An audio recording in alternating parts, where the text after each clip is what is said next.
Hello everyone, आप देख रहे हैं मेहरबान अंसारी यूट्यूब चैनल। दोस्तों, अब लोकसभा चुनाव काफ़ी नज़दीक आ चुका है और लगातार इसको लेकर काफ़ी चर्चा पूरे देश में है और लोकसभा चुनाव को लेकर पूरे देश में चर्चा काफ़ी बनी हुई है।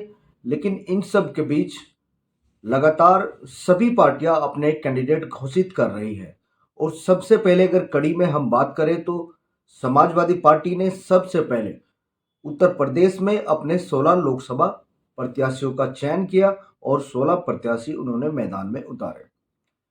वही बात करें तो दूसरी लिस्ट की, तो दूसरी लिस्ट में समाजवादी पार्टी ने अपने 11 प्रत्याशी घोषित किए और तीसरी लिस्ट में उन्होंने अपने 5 प्रत्याशी घोषित किए। इस तरह से वो 11 और 16, 27 और 5 32 प्रत्याशी अब तक चुनावी मैदान में उतार चुकी है और लगातार इन सभी प्रत्याशियों को लेकर काफी चर्चाएं जोर पकड़ने लगी है। तो जीत का जो सूत्रधार होगा और कैसे इंडिया अलायंस जीत हासिल करेगी, इसको लेकर काफी चर्चा सोशल मीडिया पर लगातार चल रही है और मेरे यूट्यूब चैनल मेहरबान अंसारी पर भी लगातार ये चर्चा जारी है। दरअसल आपको बता दें दोस्तों, इंडिया अलायंस से जयंत चौधरी एनडीए में जाने की ओर अग्रसर हैं। हालांकि कुछ संकेत मिल रहे हैं कि वो वापसी इंडिया गठबंधन में आ सकते हैं। अगर वो वापसी आते हैं तो एक बार फिर इंडिया अलायंस उत्तर प्रदेश में काफी मजबूत होगा। लेकिन तमाम सूत्रों के हवाले से जो खबरें हैं वो मैं आप सबके सामने रख देता हूं। लेकिन अब की बार जो 5 प्रत्याशी समाजवादी पार्टी ने घोषित किए, इसको लेकर पूरे उत्तर प्रदेश में चर्चा का माहौल बन गया। वहीं बदायूं सीट से धर्मेंद्र यादव जो उम्मीदवार थे बदायूं सीट से, उनके स्थान पर उनको बदलकर शिवपाल यादव को वहां पर प्रत्याशी बनाया गया है और धर्मेंद्र यादव को वहां प्रभारी नियुक्त कर दिया गया।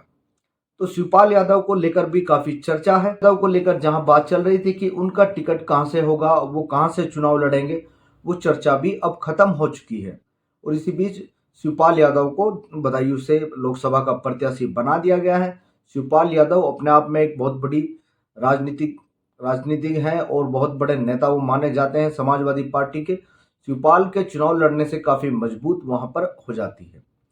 तो हम बात करें तो मुजफ्फरनगर लोकसभा सीट की, मुजफ्फरनगर लोकसभा सीट पर जैसा हमने अपने आंकड़ों के अनुसार बताया था कि मुजफ्फरनगर लोकसभा सीट पर सबसे जो तगड़ा दावेदार और सबसे मजबूत कैंडिडेट है वो हरेंद्र मलिक है और हरेंद्र मलिक को लेकर और मुजफ्फरनगर लोकसभा सीट को जयंत चौधरी खासे नाराज थे और जयंत चौधरी की नाराजगी वहां पर देखने को मिल रही थी। हालांकि ये सीट अब समाजवादी पार्टी के खाते में है। हरेंद्र मलिक मुजफ्फरनगर लोकसभा सीट से उम्मीदवार हैं और लोकसभा काफी सरल स्वभाव के हरेंद्र मलिक माने जाते हैं और हरेंद्र मलिक काफी सरल व्यक्ति भी है। हरेंद्र मलिक को लेकर इसलिए भी चर्चा खास है क्योंकि जाट समाज में उनकी पकड़ बहुत मजबूत मानी जाती है और जाटों के मंझे हुए खिलाड़ी हरेंद्र मलिक बताए जाते हैं। काफी मजबूती से वो चुनाव लड़ेंगे। हालांकि उनके सामने 2 बार के सांसद केंद्रीय मंत्री संजीव बालियान हो गए। संजीव बालियान लगातार 2 चुनाव जीत चुके हैं और हैट्रिक लगाने के इरादे से अब की बार वो मैदान में उतरेंगे। हालांकि अभी बीजेपी की ओर से संजीव बालियान का टिकट फाइनल नहीं हुआ, लेकिन तमाम सूत्रों की माने तो संजीव बालियान ही मुजफ्फरनगर से लोकसभा के प्रत्याशी होंगे और अपनी हैट्रिक के इरादे से अब की बार वो मैदान में उतरेंगे। तो तमाम बातें और तमाम एक्सपर्ट की सलाह के बावजूद लगातार मुजफ्फरनगर सीट को लेकर जो चर्चा थी, अब वो चर्चा बिल्कुल समाप्त हो गई है। दूसरी लिस्ट में हरेंद्र मलिक का नाम आया था और हरेंद्र मलिक मुजफ्फरनगर लोकसभा सीट से समाजवादी पार्टी के गठबंधन के प्रत्याशी होंगे। वही बात करें हम कैराना लोकसभा की, तो कैराना लोकसभा में लगातार कई कैंडिडेट टिकट को लेकर दावेदारी कर रहे थे और टिकट को लेकर वो अग्रसर भी दिख रहे थे, लगातार पब्लिक के बीच में जा रहे थे। लेकिन कैराना में अखिलेश यादव ने जबरदस्त दांव खेला है और जबरदस्त दांव के साथ उन्होंने इकरा हसन को कैराना से लोकसभा का प्रत्याशी बनाया गया है और काफी शानदार छवि वाली इकरा हसन जो लगातार सुर्खियों में रहती है और लगातार क्षेत्र में जाती रहती है और काफी मजबूती के साथ इकरा हसन भी चुनावी मैदान में है और काफी मजबूती से वो चुनाव लड़ने वाली है क्योंकि समाजवादी पार्टी ने कैराना से इकरा हसन को लोकसभा का प्रत्याशी बनाया गया है और जैसा हम उम्मीद कर रहे थे तीसरी लिस्ट में इकरा हसन का नाम आएगा, तो तो इकरा हसन का तीसरी लिस्ट में समाजवादी पार्टी ने नाम घोषित कर दिया।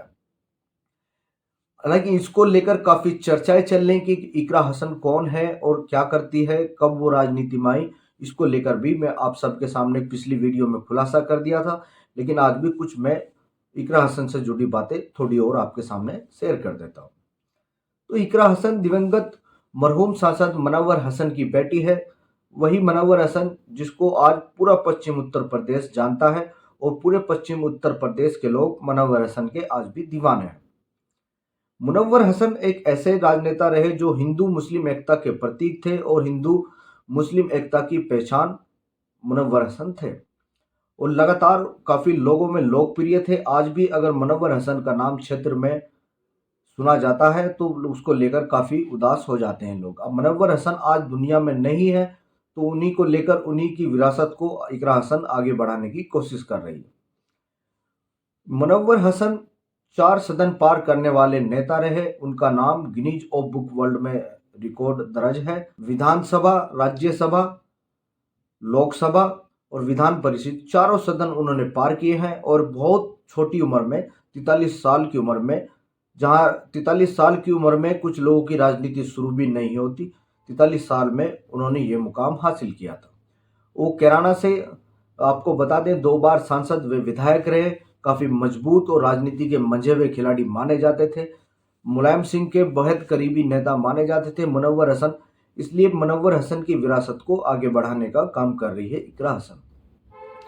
वहीं बात करें उनके दादा की, जी हाँ, उनके दादा का भी जिक्र कैराना लोकसभा में इसलिए जरूरी हो जाता है क्योंकि 4 बार की मुख्यमंत्री रही मायावती ने सबसे पहला चुनाव कैराना से लड़ा था और कैराना में वो चुनाव में बुरी तरह हार गई थी, जहां वो तीसरे नंबर पर रही।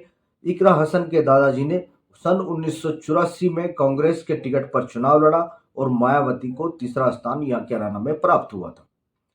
वहीं बात करें उनकी माता की, तो उनकी माता कैराना से 2 बार सांसद रह चुकी है। एक बार बसपा व एक बार समाजवादी पार्टी, लोकदल व बसपा के गठबंधन से कैराना से सांसद रही।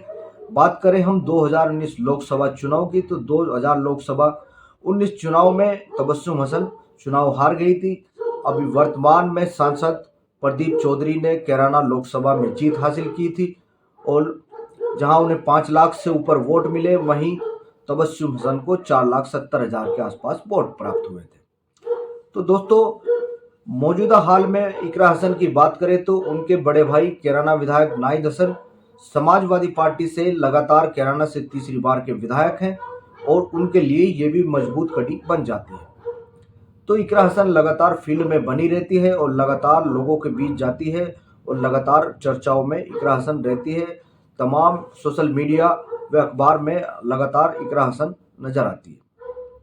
तो इकरा हसन का टिकट काफी मजबूत माना गया है और तमाम मीडिया रिपोर्ट्स की माने तो इकरा हसन जीत की उम्मीदवार कैराना से हो सकती है। हालांकि उनके सामने कैंडिडेट कौन होगा इसको लेकर अभी घोषणा नहीं हुई, क्योंकि जयंत चौधरी के एनडीए में जाने के बाद काफी सारे समीकरण बदले हैं। लेकिन बीजेपी की ओर से कैराना से उम्मीदवार कौन होगा इसके लिए भी मैं आप सबके सामने थोड़ी चर्चा कर देता हूं।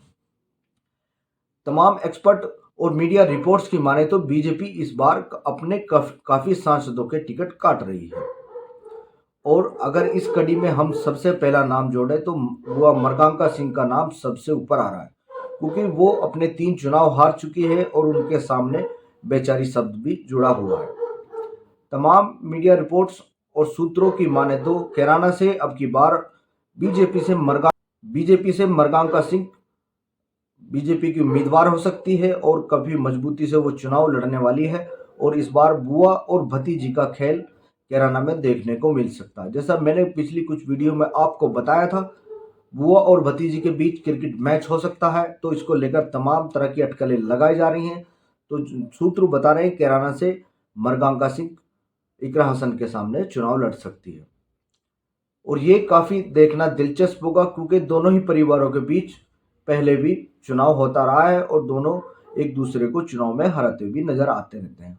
हालांकि परिवार के बीच काफी अच्छे संबंध हैं और एक दूसरे पर कोई टिप्पणी बिल्कुल नहीं करते और ये भी एक कैराना के लोगों के लिए खासा मुकाम रखता है। तो कलस्यान व चौपाल का मुकाबला देखने को मिल सकता है एक बार फिर कैराना में, और जिसको लेकर तमाम मीडिया रिपोर्ट्स की अटकलें लगाई जा रही हैं। लेकिन कैराना में अखिल समाजवादी पार्टी की काफ़ी कैंडिडेट मजबूत है और ये मजबूती से कैराना में चुनाव लड़ा जा सकता है। अगर हम बात करें तो अन्य सीट की, सहारनपुर लोकसभा सीट पर अभी कैंडिडेट फाइनल नहीं हुआ, जहां आज कांग्रेस ने 17 लोकसभा सीटों पर अपनी उम्मीदवारी जता दी है और समाजवादी पार्टी व कांग्रेस के बीच जो गठबंधन लगभग तय हो गया, इसको लेकर भी काफ़ी कयास जारी हैं। लेकिन तमाम मीडिया रिपोर्ट्स की अगर माने तो इमरान मसूद गठबंधन के उम्मीदवार सहारनपुर लोकसभा सीट से हो सकते हैं। अगर मायावती गठबंधन में शामिल हो जाती है तो सहारनपुर लोकसभा सीट के समीकरण भी बदल सकते हैं। वहीं बिजनौर व अन्य लोकसभा सीटों को भी लेकर काफ़ी चर्चा है, लेकिन कैंडिडेट कौन होगा इसको लेकर अभी घोषणा नहीं हुई। लेकिन बागपत और बिजनौर अभी फाइनल नहीं है, इसको लेकर काफ़ी चर्चाएं जन्म ले रही हैं। लेकिन ये आने वाला समय बताएगा आखिर क्या रणनीति शीर्ष नेतृत्व की होगी और किस तरह से चुनाव लड़ा जाएगा। बीजेपी की ओर से अभी कैंडिडेट घोषित नहीं किए गए और ना ही कोई आधिकारिक ऐलान हुआ है। तो बने रहिए आप हमारे चैनल के साथ, ऐसे ही तमाम सवाल और तमाम मीडिया के एक्सपर्ट की सलाह के बावजूद आप हमारे चैनल के साथ ऐसे ही बने रहें। हम ऐसी और खबरें और ऐसी बातें आप सब के लिए लेकर लगातार हाजिर होते रहेंगे। तो जल्द लौटेंगे नई कहानी नई बात के साथ। बने रहिए मेहरबान अंसारी यूट्यूब चैनल के साथ। धन्यवाद।